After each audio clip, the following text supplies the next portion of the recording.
Hello and welcome to the Quincy Access Television Studios. I'm Mark Crosby. I want to thank you for joining us. FYI, the Quincy Health Department looks at health issues and health concerns and helps you to stay informed. Today's topic, conscious choking. Joining me, as in programs past, is Ruth Jones, the public health nurse educator here in the city of Quincy. Ruth, welcome back. Thank you, Mark. Good to be here again. Great to have you. This topic, conscious choking, one that I think you and I suggested we cover even a while back. We've done so many different topics through the years. It's kind of a surprise that we haven't done one on choking. Right, and it's such an important topic, and hopefully after people see the show today, they'll feel a little bit more comfortable if they get into a choking situation, whether they're at home or out in a restaurant. So hopefully this will be a very helpful show for them. I'm sure it will be. As we normally do, I'd like to go over the outline for today's show. Number one, we will start with what is conscious choking. Causes of choking will be next. Mild blockage after that. The Heimlich maneuver. Severe blockage for adults, children, infants. And this would be alone, as well as, I suppose, choking with someone present. Someone that's present, right. And the legal implications. Right. So why don't we start off, we always kind of start our shows with a definition, and I'm sure people know what choking is, but conscious choking basically is when you're awake and you choke on something like a toy, a piece of food. It can be a lot of different things that people choke on, but something is blocking either your throat or your airway so that you can't breathe. And the airway, fancy name for the airway is the windpipe. So when someone says something's caught in my windpipe, what's happening is your airway's being blocked. Air can still get through oftentimes when there's a blockage, or say when you swallow a piece of food or drink something and you start to cough and choke. But if conscious choking isn't treated, it can progress into unconscious choking where the airway can get totally blocked. You're getting no air and oxygen in there, and you can become unconscious. We're going to talk a little bit as we do the show. We have some great footage on teaching people how to treat these, and we'll see what to do briefly if it turns into unconscious choking. But primarily we're going to talk about what to do in a conscious choking situation. We will now look at the causes of choking. Right. And we do have a graphic that will be on screen momentarily, so as you go through this, folks can follow at home. So there's a lot of things that can cause you to choke. Eating too fast, failing to chew your food well enough, or eating, a lot of times when we see with the elderly, eating with poorly fitting dentures. The dentures are loose, people start to chew things, they can't really chew them enough, and big particles will go down and block the airway. I've even seen cases where partial dentures have actually fallen into the throat and have caused the choking themselves. So that can be an issue. Drinking alcohol, even a small amount, can affect somebody's awareness. And so what happens is if you're drinking and eating, which often people are out in a restaurant or at a party, and they're eating and they have alcohol that they're consuming along with it, they may not be paying attention, or their awareness is affected by the alcohol. So they may not be chewing the food right, they might not be biting the right portion, and so that can be a choking hazard. Also, when you're out in a restaurant, oftentimes you're talking if you're with a group of people, so you're talking, you're drinking, you're eating all at the same time. And so this is where we can see the issue happen. Another issue is being unconscious and breathing and vomit. Someone who might be unconscious because of maybe drinking too much, or not even drinking too much, even if you got a hit on the head and you became unconscious, a head injury. If you're lying in a certain position, the vomit can go back in your throat, and you can choke on that. Someone who maybe drank too much, and when you're unconscious, you're usually still breathing. We're talking about the person who still breathing, but is unconscious, maybe lying on the ground from an injury, maybe a drug overdose, maybe an alcohol overdose. And if they're unconscious, what happens is, especially if you're on your back, your jaw loosens, the tongue can go back and block the throat.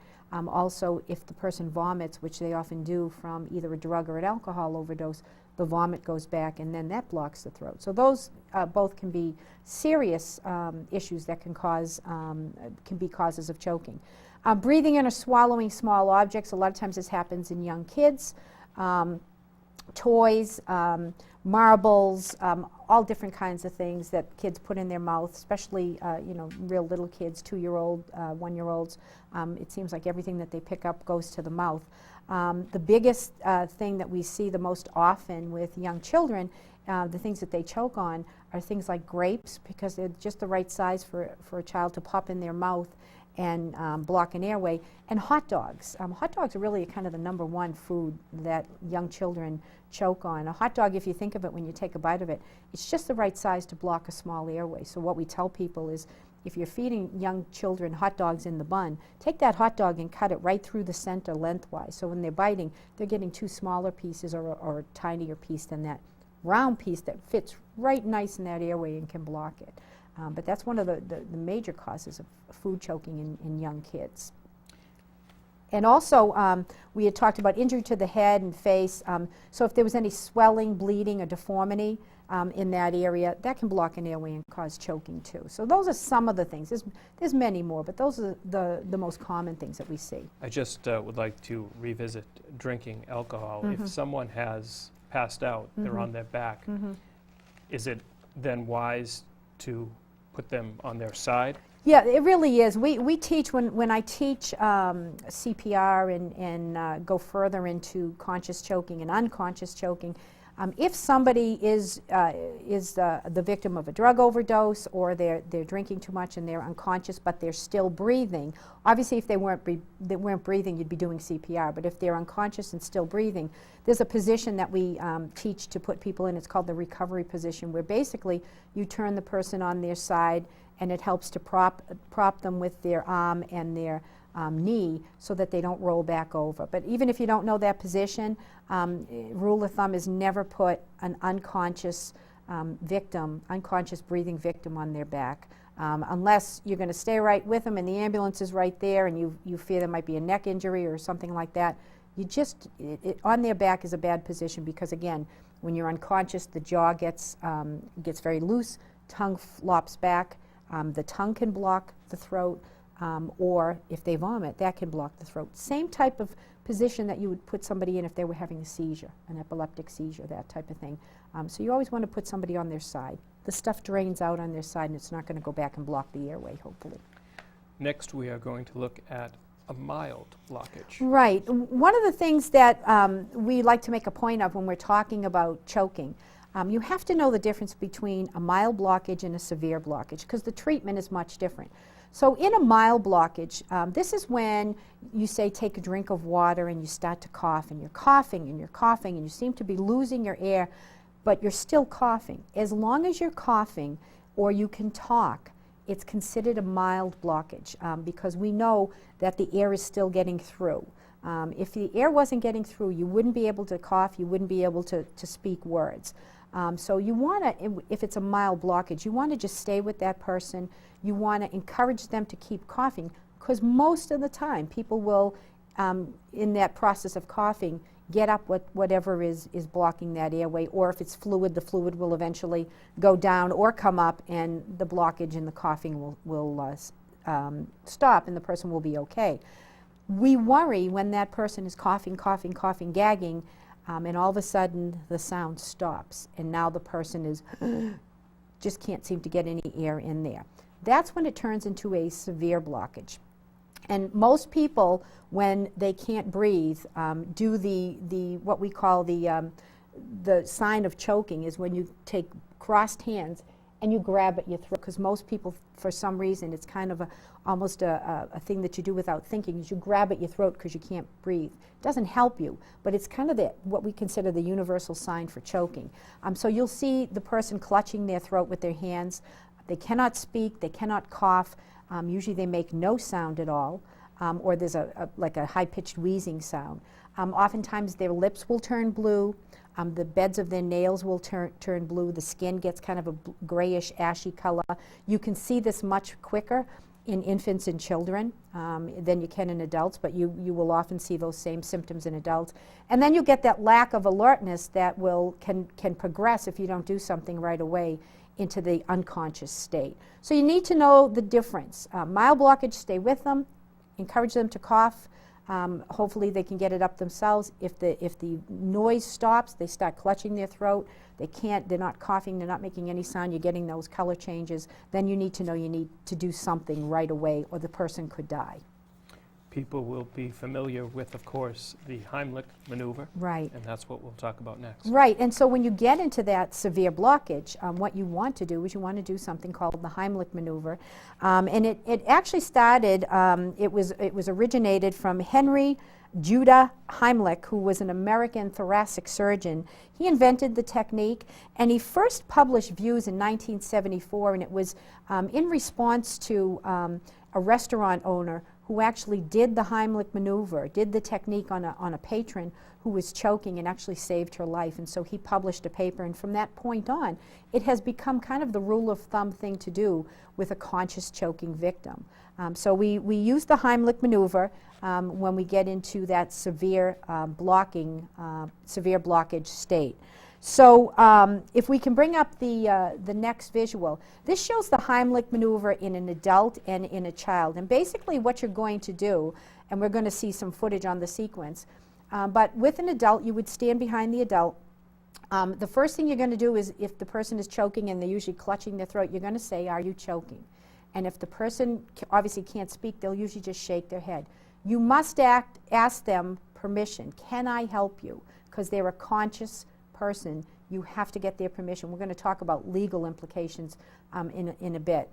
So you say, "Can I help you?" If they shake their head yes, then you get behind them. You're going to put your thumb of your dominant hand inside and make a fist, and you're going to place that halfway between the person's breastbone and their belly button. That's the area, and we'll see some footage of this.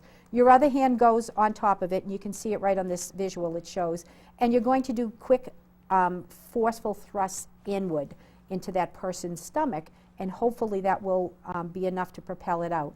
With a child, you can, if the child is small, you can kneel down behind the child, and your placement, your hand placement is the same for the Heimlich maneuver. So that's the rule that we usually use with adults and children. With infants, it's a little bit different. Obviously, infants, oftentimes they're not standing yet, so you can't stand behind them. And you don't want to do that same maneuver because the force that you're going to be doing it with could injure internal organs. So if we can bring up the next visual, the infant conscious choking maneuver it encompasses two steps. The first step is you first pick up the child, you put the child on its back on your forearm with your arm stretched out, and you turn over the child, and so that the child's facing down, the head is facing down, and then you give 5 quick back blows, which is what you see here. And then if you see the next visual, you turn the child over, and then you're going to give 5 chest compressions or chest thrusts. And you're going to switch off. You switch the child from one arm to another to do these until something comes up, and you try to sweep the mouth out in between. We'll show the exact maneuver in a bit, but basically when you're doing the back blows, you're using the heel of your hand and hitting down, and when you're doing the chest thrust, you're using 2 fingers, and the placement is right between the nipples on the child, maybe a little bit below that nipple line, just the same area as if you were going to be doing CPR on that child. So we talked about adult and child, you're going to use the Heimlich maneuver. Infants, you're going to use this back blows and chest thrusts. And then on a pregnant woman or somebody who is obese, obviously you're not going to put your hands in the same placement you would with an adult. If we could bring up the next visual, you'll see that basically the hands go up higher right at the breastbone, the end of the breastbone. And you can do your chest thrust that way. Yes, it's higher than what you would normally do for the Heimlich maneuver, but you don't want to injure the baby. If it was an obese person and you couldn't fit your arms around their belly to get in the middle, in between the belly button and the breastbone, then you would do this option too, which is do those thrusts right at the breastbone. And it's oftentimes sufficient enough to help that person. So different kind of maneuvers for different situations. And we will see when we see the footage, there's also a way of doing the Heimlich maneuver on yourself if you're alone and no one's there to do it for you when you're choking. We will now turn to a severe blockage. And we should mention that we had quite a number of actresses help us out. We did, and you'll see footage of a severe blockage. The biggest thing, like we said, when we talk about severe blockage, that's when you get into the Heimlich maneuver or the back blows for the infant. One of the things that you want to remember to do is you need to call 911. Even if somebody is just in a mild blockage and just can't seem to clear it, they're still talking, they're still breathing, they're still coughing, but they just can't seem, that you think that the situation might get worse. You always want to call 911. Get somebody with, get an ambulance on the way. You don't want to be doing this by yourself for long periods of time. You don't know if you're going to be able to relieve this blockage. So you want some professionals there that can help you get this person to the emergency room as quick as possible.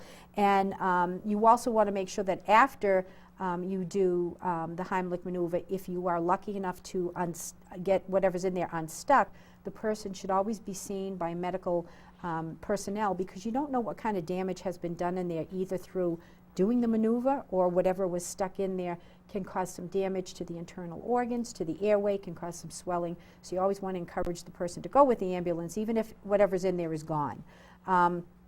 One of the most important things when a person gets into a severe blockage is you want to make sure that a lot of times what people will do is they'll get nervous and they'll get embarrassed, particularly in a restaurant situation. They start to cough and they choke and they run into the bathroom. Follow them into the bathroom, because many, many people have gone into this situation and have died in the bathroom because people haven't gone in there. So that's something that's important to do.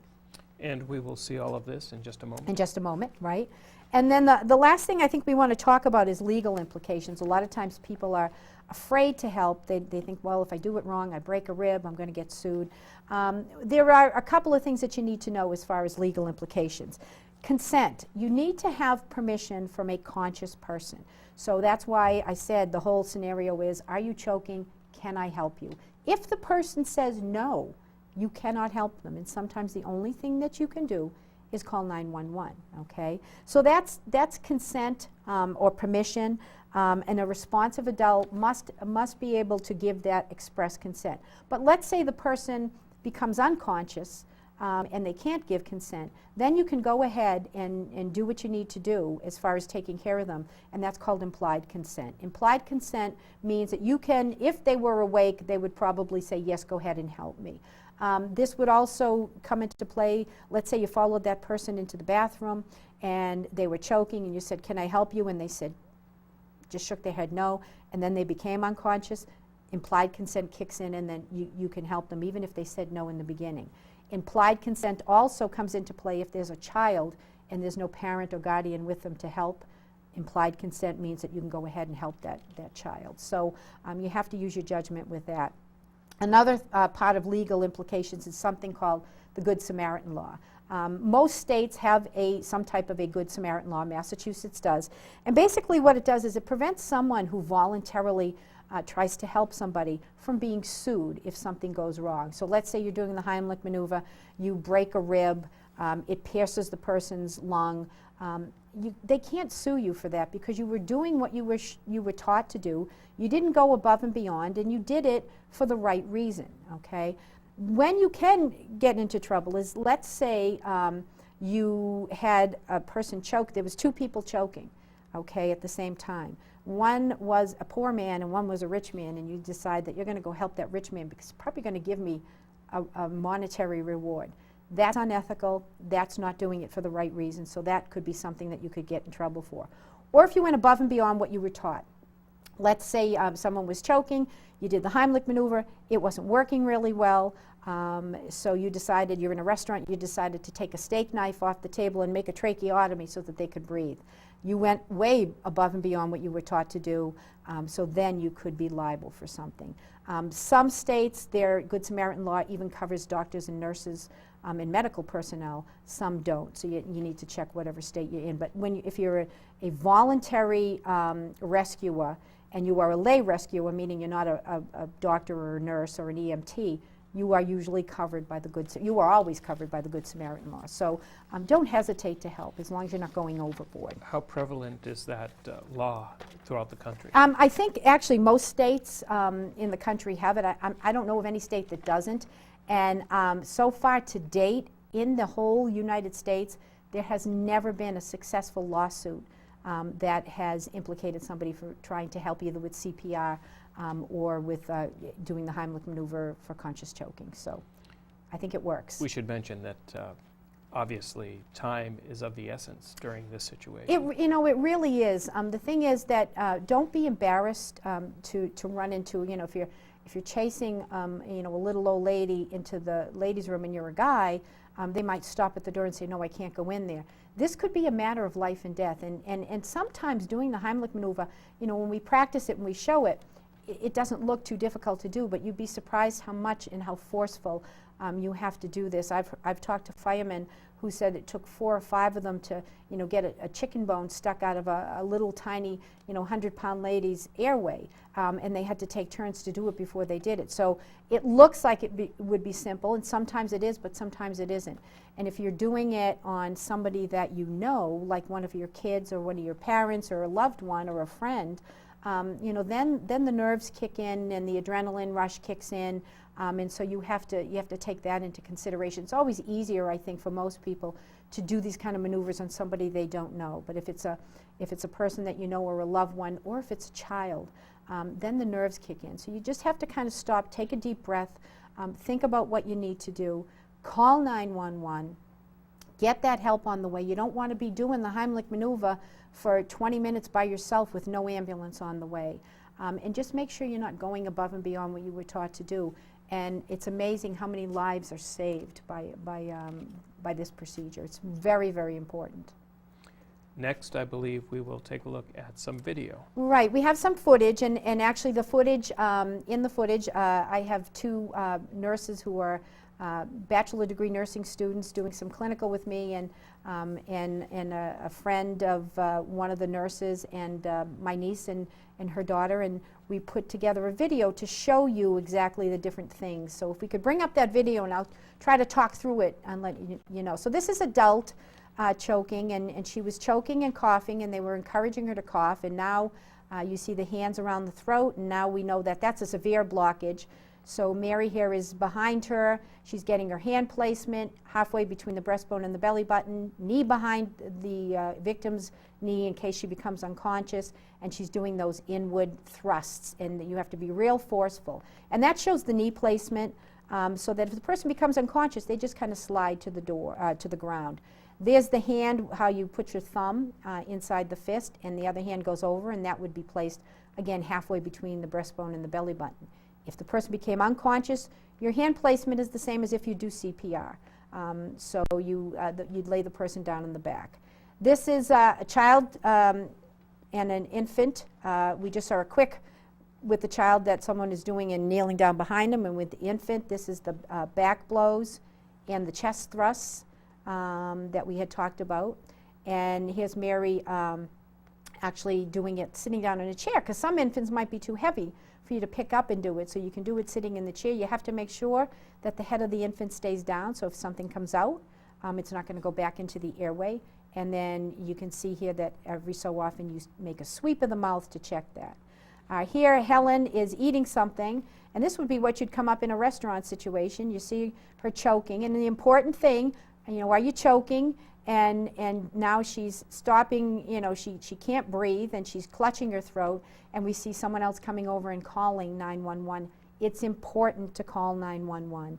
Get the ambulance on the way. It's important to follow that victim to the ladies' room like we see here. Don't be embarrassed to do that, because you could save that person's life.